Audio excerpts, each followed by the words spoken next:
सोल्टेना नमस्कार। नमस्ते सबैजनालाई। अब विदेशतिर जानुहुन्छ नै त के गर्नुहुन्छ? म त अब जान्न नि कहीँ पनि विदेशको कुरै नगरे।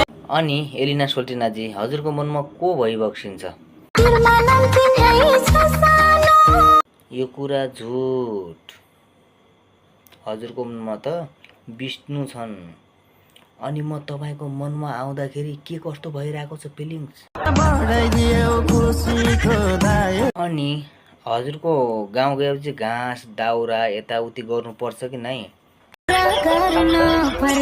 अनि हजुरको बुढा विष्णुको माया लाग्छ कि नै? कति लाग्छ?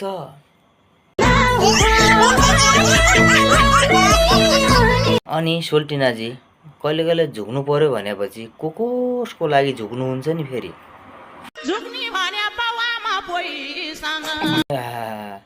झुक्ने भनेको बुवा आमासित मात्रै होइन नि, अरूसित होइन झुक्ने। अनि मेरो घर कहाँ पर्यो नि त थाहा छ कि नै?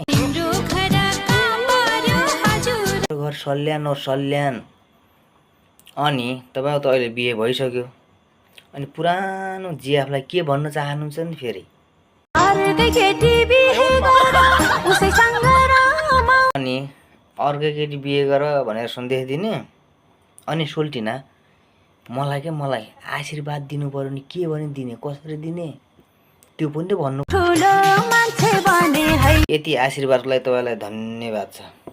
अनि म टाढा छु, मेरो याद आयो भने के गर्नुहुन्छ नि त तपाईँ?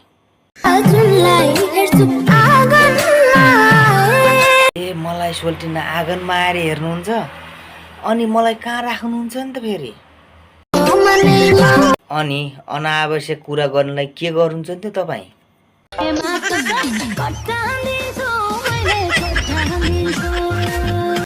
हान्दिनुहोस् कट्टा हान्दिनुहोस्। अनि यति राम्री हुनुहुन्छ, मेकअप गर्नुहुन्छ तपाईँले?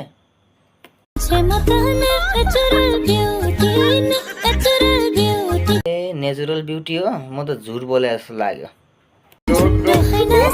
जी गफ गर्दा गर्दै अल्छी लाग्यो।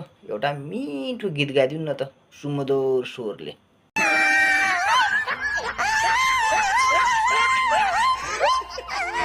आवाज त कोइलीकै जस्तो रहेछ के, एकदम मन पर्यो।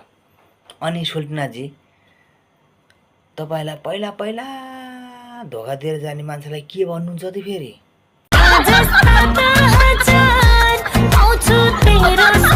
अनि यो भिडियो हेरिरहने साथीहरूले बाइ